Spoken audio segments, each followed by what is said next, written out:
And for the next talk, I would like to invite Dr. Vipul Gupta, Dr. Anita Jatana, and Dr. Manchanda, Dr. A.K. Manchanda to chair the next session. And the speaker is Dr. Anand Ambali.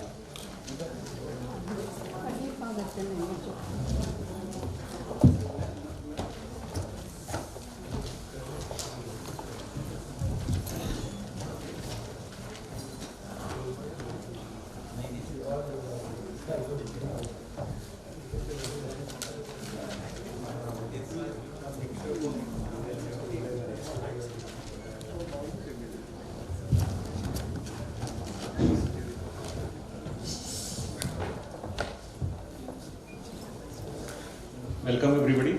As we know that the life expectancy is increasing these days, so the importance of geriatric care becomes all the more important. As we know that every 12th Indian is above the age of 60 years right now.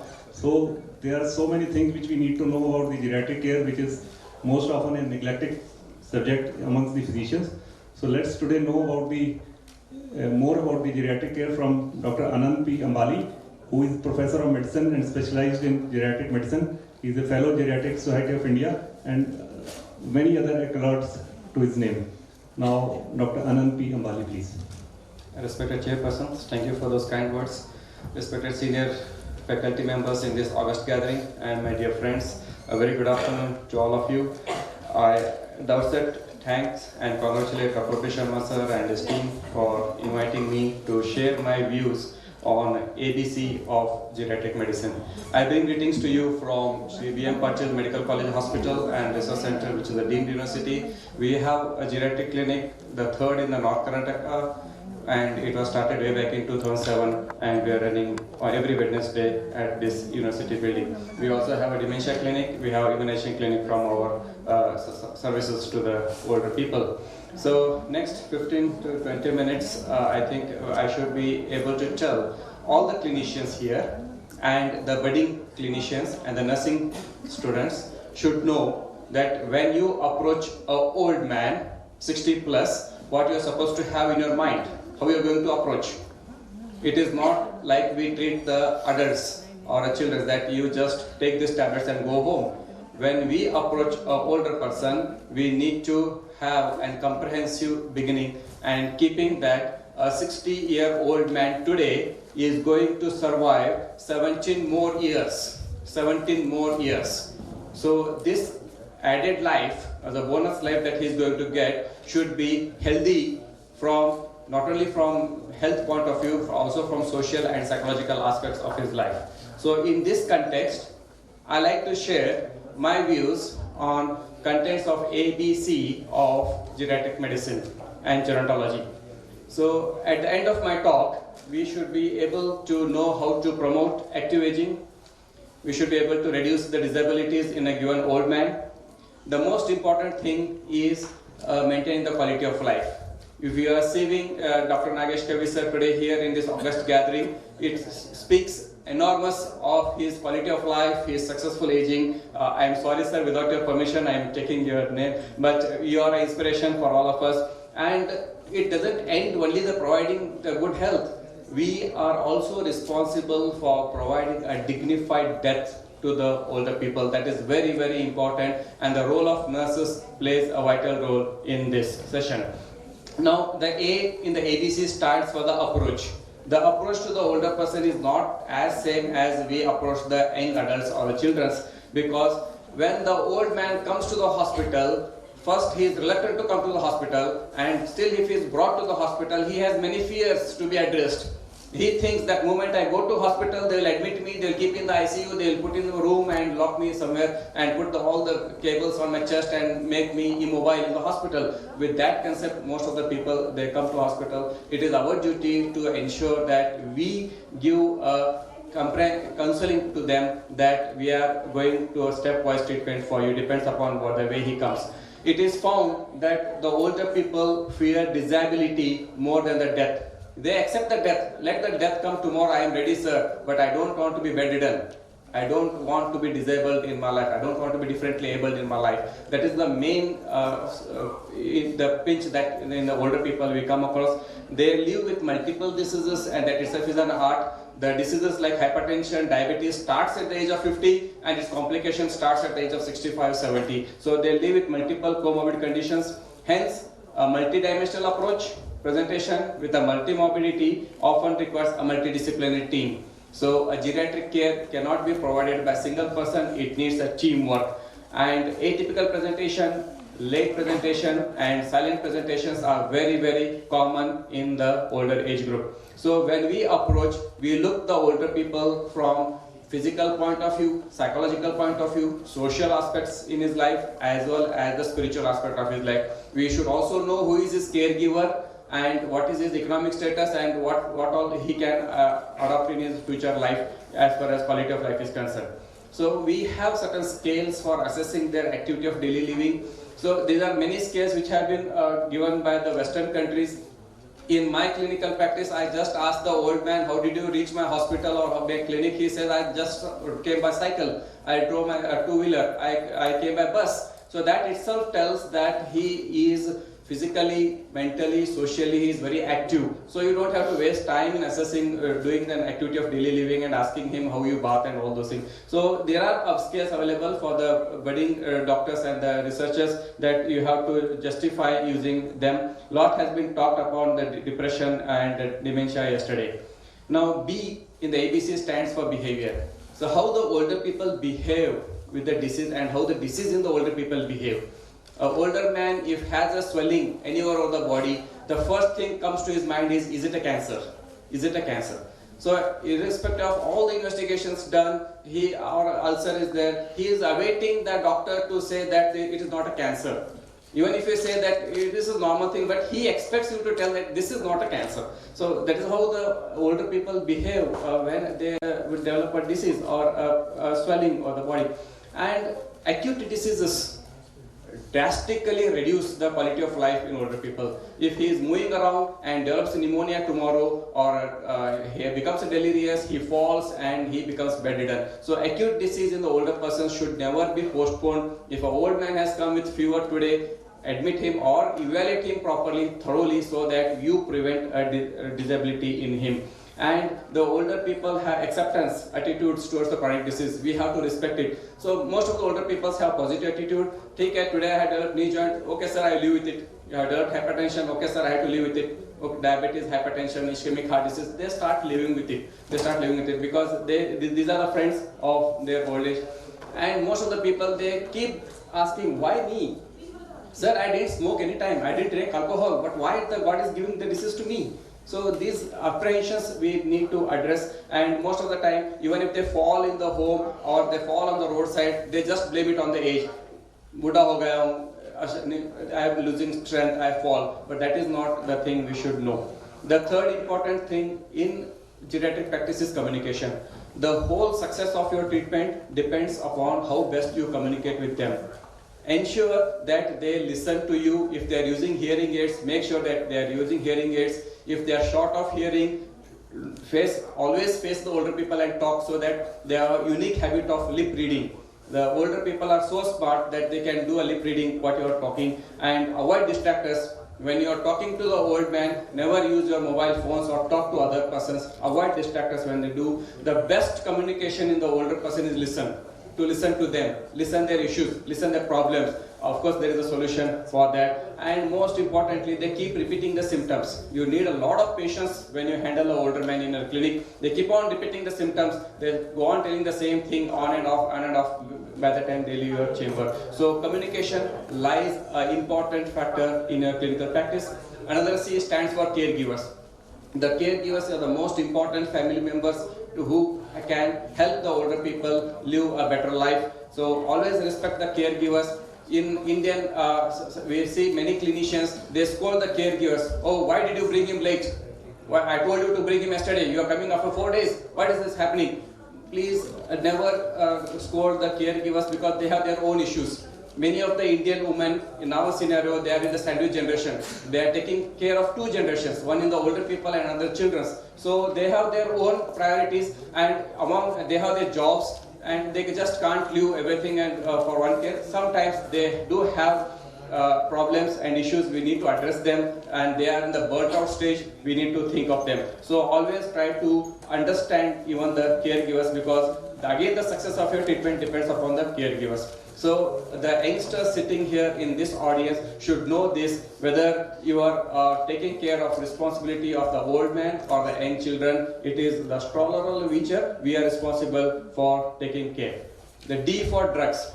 The older persons are fond of taking drugs. Not only the drugs prescribed by doctors, they also take the drugs prescribed by Ramdev Baba, they also take the drugs prescribed on the counter drugs.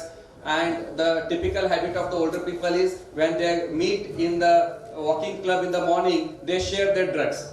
If I am alright with this drug, why don't you try? I am alright with this, why don't you try? So there are multiple pathis in them that is happening, and they want a pill for every ill. So headache, you give one pill, or for pain abdomen, you give one pill. So that is not the geriatric practice. There is no pill for every ill. We have to avoid that. There is a very unique concept called brown bag. We tell the persons to get all the drugs, whatever you are using, show that. And most of the time it is drugs which are not indicated are being used, and drug interactions. When you use 2 drugs at a time, sometimes they cause reactions.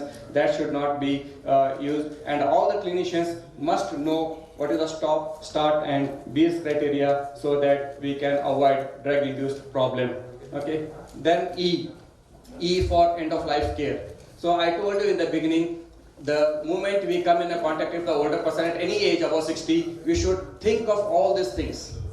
How his life is going to be next 17 years. How can we prevent the disease? How can we give an end of life care issues? So if he has any advanced directives to be given to his children, I don't want to be on a ventilator during my arrest or something like that, we should allow him to write it down or share with their children.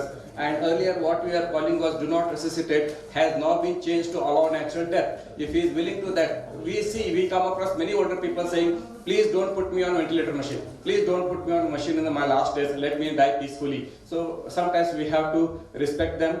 The most important aspect now encroaching Indian community is elder abuse. So though we say that Western world is there, even in India we say that Matru Devo Bhava, Pitru Devo Bhava is very much strong in our culture. Somewhere this abuse is entering into our Indian society also. So as a clinician, we should know how abuse manifests in the clinicians. The blood pressure, the diabetes, the pain doesn't come under control despite the drug. So we should know what is elder abuse. Next, F for frailty. Yesterday, Dr. Shankar sir has given an elaborate discussion on frailty. So only thing is, if the patient tells that I am losing my weight, I am becoming very weak day by day, then consider frailty in him and we can assess him what is the reason for the frailty.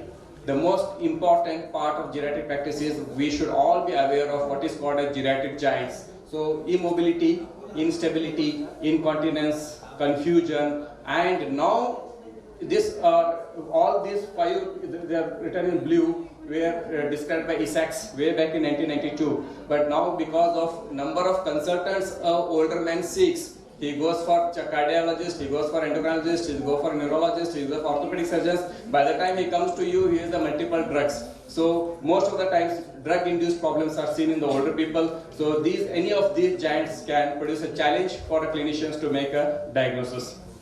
Then there is H for holistic care and the hospice care. Hospice care is for the people who are not going to live more than 6 months. So there are many centers in India which provides the hospice care, especially in the terminal illness, especially in the malignancies or COPD, respiratory failure, and those who are bedridden with a stroke or unoperated fracture neck or femur, they need a hospice care. And of course holistic care, we all know, many of us practice the holistic care. So it is consider the physical, emotional, social and economic and spiritual needs of the older people. That is what we should do. And still morning, sir has spoken on immunization, so I'm not going to touch. Immunization practice has to be practiced by all of us, irrespective of how much benefit it gives. Those are got the issues, but we still do. These are the immunization schedule for the older people level by WHO and CDC all over the world. We practice in our clinic. Every year we do immunization camp, and I have made this poster. I have immunized my elderly parents. Do you? Because I have been immunizing my parents for last 12 years,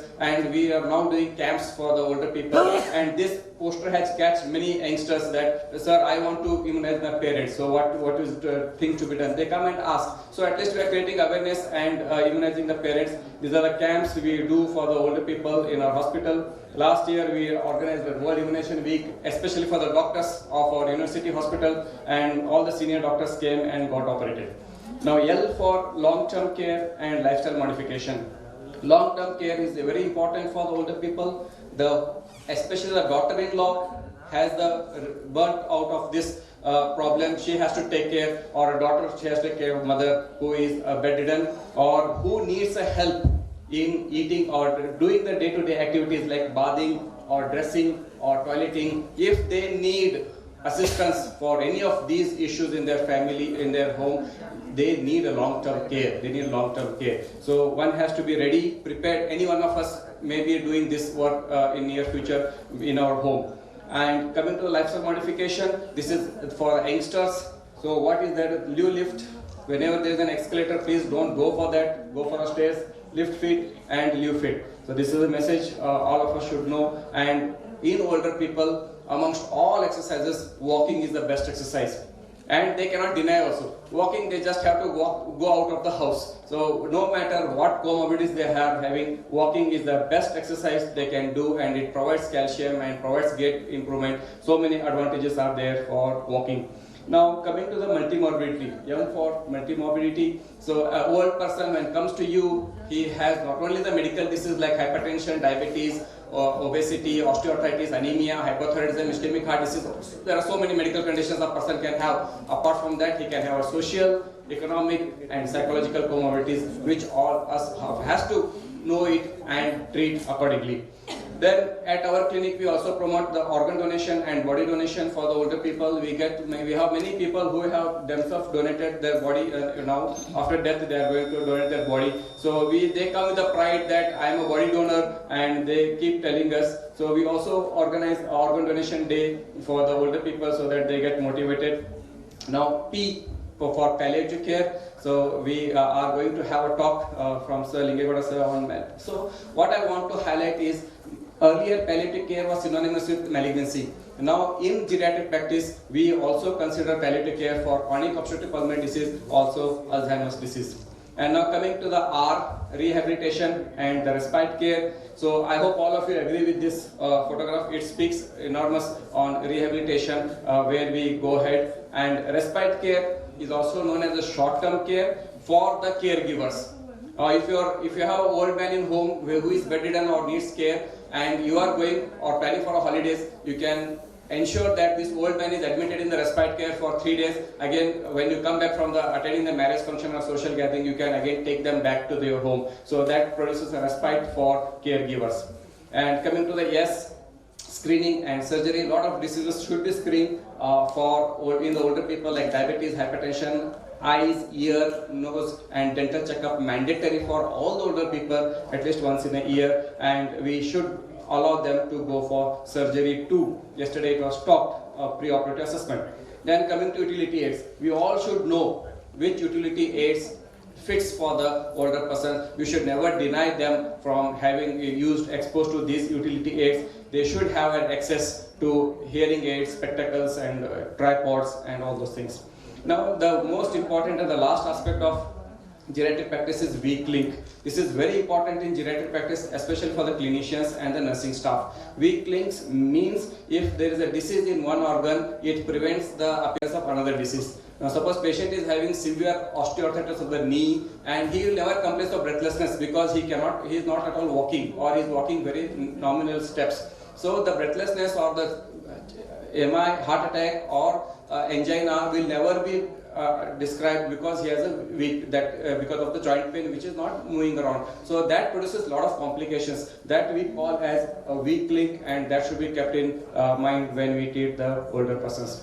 So these are the few important days for the older people. To the practitioners and the nursing students should know that we observe World 11 as the Parkinson Awareness Day. Elder Abuse Awareness Day is on June 15th, World Alzheimer's Day on September 21st.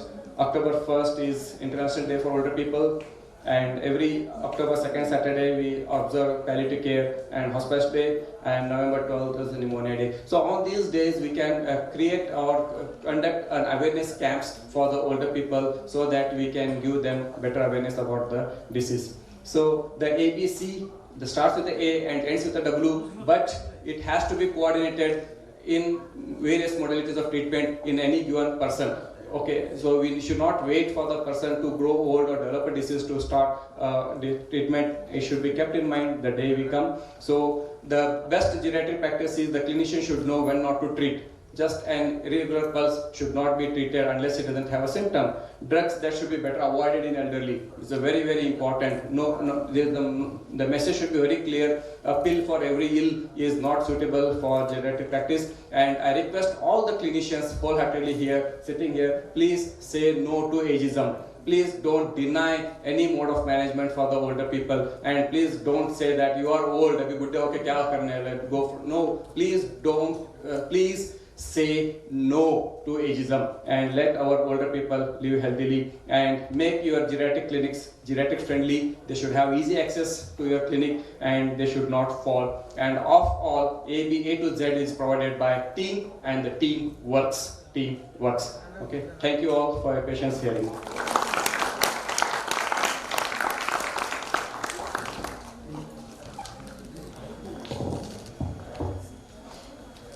Thanks, Dr. Bali, for such a nice presentation. You in 20 minutes have covered almost every aspect of the treatment of geriatrics, A to W. Is there any questions from or comments? Any questions or comments from the audience? No questions.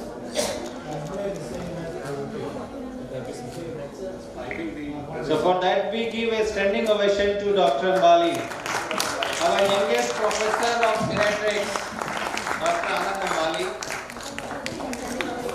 I request Dr. Ambali and Dr. Anil Manchanda to honor Dr. Vipul Gupta, our chairperson, by presenting a memento.